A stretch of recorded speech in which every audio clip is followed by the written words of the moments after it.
നമസ്കാരം. 3 പ്രേക്ഷക പ്രതികരണങ്ങളാണ് ഇന്നത്തെ സെയിലിംഗ് കമന്ററിക്ക് ആധാരം.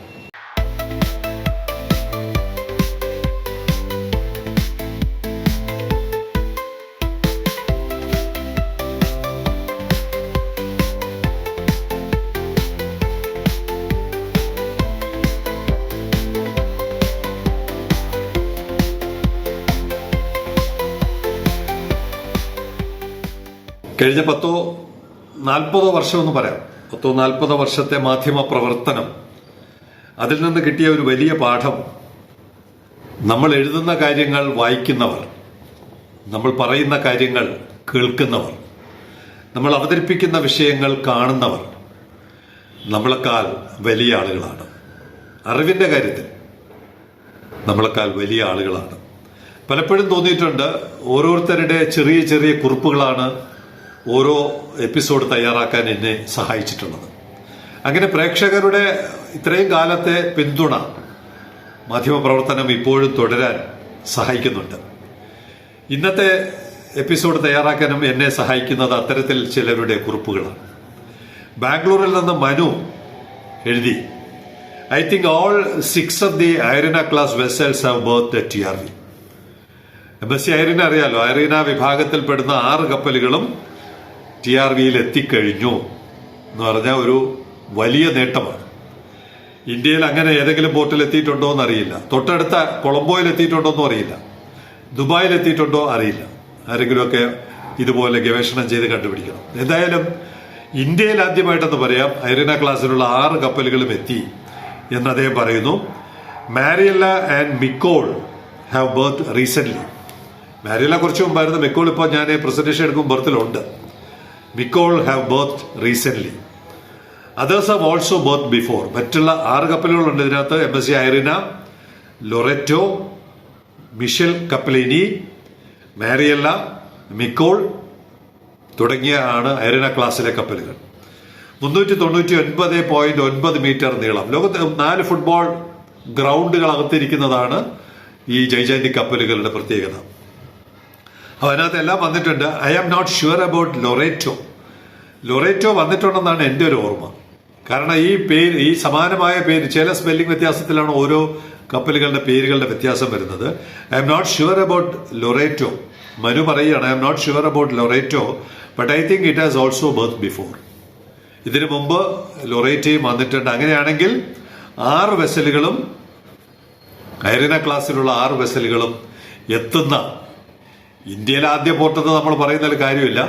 തൊട്ടടുത്ത് നമ്മൾ മത്സരിക്കുന്ന കൊളംബോയുമായിട്ട് കമ്പയർ ചെയ്യുമ്പോൾ ഒരുപക്ഷെ ഇവിടെ എത്തുന്നത് ആദ്യമായിട്ടായിരിക്കും. അപ്പൊ അങ്ങനെയുള്ള ഒരു വലിയ നേട്ടം നമ്മൾ കൈവരിച്ച ഈ ദിവസങ്ങളിൽ ആ നേട്ടം അംഗീകരിക്കാൻ തയ്യാറല്ലാത്ത ചിലരുടെയാണ്. പക്ഷെ ഒരാളുടെ കത്ത് മാത്രമേ എന്തെടുക്കുന്നുള്ളൂ.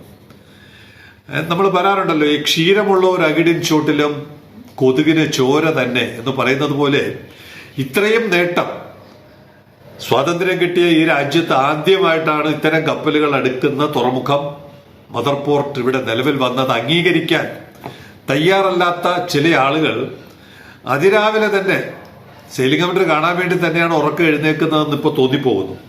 അങ്ങനെയുള്ള ചില ആളുകൾ രാവിലെ തന്നെ വന്നിരുന്ന് കാണും. അതിലൊരാൾ സ്ത്രീയാണെന്നാണ് ഞാനിപ്പോഴും കരുതുന്നത്. Prima grace. ഇത്രയും താല്പര്യമുള്ള ഒരു മഹതി കേരളത്തിലുള്ളത് ഒരു അഭിമാനമാണ്. കപ്പൽ മേഖലയെക്കുറിച്ച് ആഴത്തിൽ പഠിക്കുവാൻ താല്പര്യമുള്ള അവരെ കഴിഞ്ഞ ഏപ്രിൽ 7-ാം തീയതി രാവിലെ 8:39. സാധാരണ സെയിലിംഗ് കമന്ററി ഓരോ ദിവസം പോസ്റ്റ് ചെയ്യുന്ന 8 മണിക്കാണ്. ഇത് 8:39. അപ്പൊ ആദ്യം കാണുന്ന 10 പേരിലോ 20 പേരിലോ ഒക്കെ പെടാം. അത്ര താല്പര്യത്തോടെ പ്രീമ ഗ്രേസ് എന്ന് പറയുന്ന മഹതി ഇങ്ങനെ കാത്തിരിക്കുകയാണ്. എന്നിട്ട് അവർ അഭിപ്രായം പറയുന്നു. ഏപ്രിൽ 7-ാം തീയതിയാണ് പറയുന്നത്, അടുത്ത മാസത്തിന് മുന്നേ MSC വിഴിഞ്ഞം വിട്ടു പോകുന്നതിന് മുന്നോടിയായി പുതിയ കപ്പലുകൾ ചാർട്ടർ ചെയ്യുന്നില്ല എന്ന് കേൾക്കുന്നത് ശരിയാണോ എന്ന് പറഞ്ഞാൽ MSC പൂട്ടിപ്പോകുന്നു. ഇത് പറയലാണ് അവരുടെ ലക്ഷ്യം. ഇങ്ങനെ MSC പോകുന്നു, തുറമുഖം തകർന്നു പോകുന്നു, കടല് കയറുന്നു, മത്സ്യത്തൊഴിലാളികളെല്ലാം കൊന്നൊടുക്കുന്നു തുടങ്ങി തുറമുഖത്തെ നശിപ്പിക്കാൻ പറ്റുന്ന എഴുത്തുകളാണ് എല്ലാ ദിവസവും മിക്കവാറും എഴുതുന്ന ആളുകൾ എഴുതുന്നത്. ഇത് കഴിഞ്ഞ ഏപ്രിൽ 7 ഇങ്ങനെ എഴുതിയിരിക്കുന്നത്. മെയ് 7 കഴിഞ്ഞിട്ട് വീണ്ടും ഒരാഴ്ച കഴിഞ്ഞപ്പോൾ ജെയ്റ്റ് സർവീസിൽ ഇപ്പൊ റയ ഇവിടെ വന്ന് കിടപ്പുണ്ട്, പുറംകടലിൽ കിടപ്പുണ്ട് ജെയ്റ്റ് സർവീസിൽ. മിക്കോൾ ബെർത്തിലുണ്ട്. പിന്നെ മിക്കോൾ ആഫ്രിക്ക എക്സ്പ്രസ് ആണ്, റയ ജെയ്ഡ് ആണ്. കറിയോക്ക സർവീസിലെ മധു ബി, ഒരു മധുവിധു കാലം എന്ന് പറയാം. TRVയുടെ ഒരു മധുവിധു കാലം എന്ന് പറഞ്ഞാൽ മധു ബി കപ്പൽ ഇവിടെ ആങ്കറേജിലുണ്ട്. വിധു അല്ല, വിധി വരുന്നുണ്ട്. വിധി എന്ന് പറഞ്ഞ കപ്പൽ വരുന്നുണ്ട്. മധു, വിധി. അങ്ങനെ വളരെ മെച്ചപ്പെട്ട പ്രവർത്തനം. ഇപ്പൊ തന്നെ 935 കപ്പലുകൾ അടുത്തു കഴിഞ്ഞു. ഓരോ മാസവും ഇപ്പോഴത്തെ ഇതനുസരിച്ച് ശരാശരി 62 കപ്പലുകൾ. ഓരോ ദിവസം 2 കപ്പൽ എന്നുള്ള നിലയ്ക്കാണ് വന്നു പോകുന്നത്. അങ്ങനെ 62 കപ്പലുകൾ 800 മീറ്ററിൽ പ്രവർത്തിക്കാവുന്നതിന്റെ 135% പോർട്ടിന്റെ എഫിഷ്യൻസി. അങ്ങനെ പ്രവർത്തിച്ചുകൊണ്ടിരിക്കുന്ന ഒരു പോർട്ടിനാണ് പറയുന്നത് MSC പുതിയ കപ്പലുകളൊന്നും ചാർട്ടർ ചെയ്യുന്നില്ല, അവർ നിർത്തി പോകാൻ പോകുന്നു. അടുത്ത മാസത്തിന് മുന്നേ MSC വിഴിഞ്ഞം വിട്ടുപോകുന്നതിന് മുന്നോടിയായി എന്ന് പറഞ്ഞാൽ ഈ കഴിഞ്ഞ 7 അവർ വിട്ടു പോകണമായിരുന്നു. ഇങ്ങനെയാണ് നമ്മുടെ തുറമുഖത്തെ സ്നേഹിക്കുന്ന ചില ആളുകൾ രാവിലെ വന്നിരുന്ന് ഇത്തരം വെളിപാടുകൾ നൽകി നമ്മളെ പ്രോത്സാഹിപ്പിച്ചുകൊണ്ടിരിക്കുന്നത്.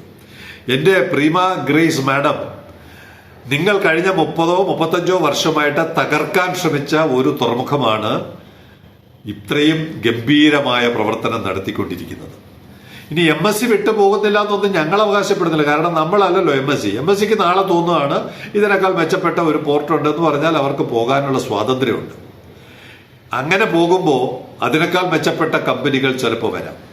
അല്ലെങ്കിൽ MSC തന്നെ അവരുടെ സഹോദര സ്ഥാപനങ്ങൾ, ഇതെല്ലാം ഓരോ കമ്പനികൾ. ഇപ്പൊ ഏറ്റവും വലിയ തുറമുഖങ്ങളെന്ന് പറഞ്ഞിരുന്ന ഗൾഫിലെ തുറമുഖങ്ങളുടെ അവസ്ഥ എന്തായി? ഒരു കപ്പൽ പോലും അങ്ങോട്ട് പോകാൻ പറ്റാത്ത സ്ഥിതി സംജാതമായിരിക്കുകയാണ്. നാളെ നമ്മുടെ തുറമുഖത്തിനും ഇത്തരത്തിൽ പല പ്രതിസന്ധികളും വരാം എന്ന് വളരെ വിനയത്തോടെ, ഒരു ഓഖി വന്നാൽ, ഓഖി പോലെ ഒരു ചുഴലിക്കാറ്റ് കൂടെ വന്നാൽ ഇതൊന്നും നിലനിൽക്കില്ല എന്നുള്ള തിരിച്ചറിവിന്റെ അടിസ്ഥാനത്തിൽ തന്നെയാണ് ഈ തുറമുഖത്തിന്റെ പ്രവർത്തനങ്ങളെ മുന്നോട്ട് കൊണ്ടുപോകാൻ ഇപ്പോഴും ശ്രമിച്ചുകൊണ്ടിരിക്കുന്നത്. നിങ്ങൾക്ക് തുടർന്ന് 8 മണിക്ക് തന്നെ വന്നിരുന്ന് ഇത്തരം ഗുളിക പ്രയോഗങ്ങൾ നടത്തി ഈ തുറമുഖത്തെ നിങ്ങൾക്ക് നശിപ്പിച്ചുകൊണ്ടേ ഇരിക്കാം. മൂന്നാമത്തെ കത്ത് ഒരു ബെൻ ഫെർണാണ്ടസ് ആണ്, ഇടതുപക്ഷ സഹയാത്രികനാണ്. വലിയ കത്താണ്, വിശദമായും മറുപടി പറയേണ്ടതാണ്. 3 കത്തുകളെന്ന് പറഞ്ഞതുകൊണ്ട് ഈ കത്തും കൂടി ഉൾപ്പെടുത്താതിരിക്കാൻ പറ്റില്ല.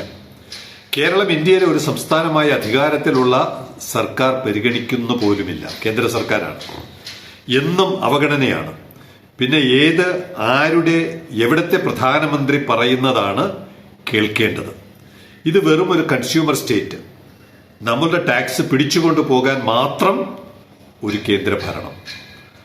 അങ്ങനെ നമ്മൾ സമ്മതിച്ചു കൊടുക്കുന്നത് കൊണ്ടാണ്. ഇനി അഥവാ അങ്ങനെ സംഭവിക്കുന്നുണ്ടെങ്കിൽ ഇവിടെ നിന്ന് ജയിപ്പിച്ചു വിട്ടിരിക്കുന്ന 20+7 MP ചുണയില്ലാത്തത് കൊണ്ടാണ് കേന്ദ്രം നമ്മളെ അവഗണിക്കുന്നുണ്ടെങ്കിൽ.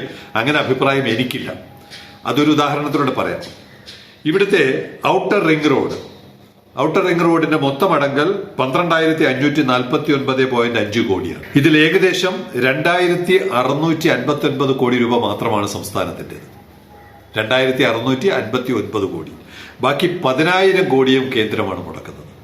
12,000 കോടി പദ്ധതിയിൽ 10,000 കോടി കേന്ദ്രം മുടക്കുമ്പോഴും നമ്മൾ പറയും കേന്ദ്രം അവഗണിക്കുന്നു എന്ന് പറയും. ഇനി ഇന്നലെ റിപ്പോർട്ട് ചെയ്തത് 300 ഏക്കർ സ്ഥലം ചോദിക്കുന്നത് ഡിഫൻസ് ആണ്. കേന്ദ്രത്തിന്റെ അധികാര പരിധിയിലുള്ള ഡിഫൻസ് ആണ് ചോദിക്കുന്നത്. ഇവിടെ 3 സ്ഥാപനങ്ങളുമായി ഒപ്പിട്ടു. Central warehousing corporation, CONCOR, Indian oil corporation, 3ഉം കേന്ദ്രത്തിൻ്റെതാണ്. അപ്പോൾ വേണമെങ്കിൽ ഇത്തരം പദ്ധതികൾ നമുക്കിവിടെ നേടിയെടുക്കാൻ പറ്റും. ഇനി ഇന്നലെ പറഞ്ഞത് ഒരു അഭിപ്രായം ഇന്നലെ പറഞ്ഞിരുന്നു, ഔട്ടർ ഹാർബർ ഡീറ്റെയിൽഡ് ന്യൂസ് പ്രതീക്ഷിച്ചു. എനിക്ക് ഈ തരൂരിനെ പോലെ ഇല്ലാത്ത കാര്യങ്ങൾ വിളിച്ചു പറയുന്ന സ്വഭാവമില്ല. ഉള്ള കാര്യങ്ങൾ, അറിയുന്ന കാര്യങ്ങൾ മാത്രമേ പറയാൻ പറ്റുകയുള്ളൂ.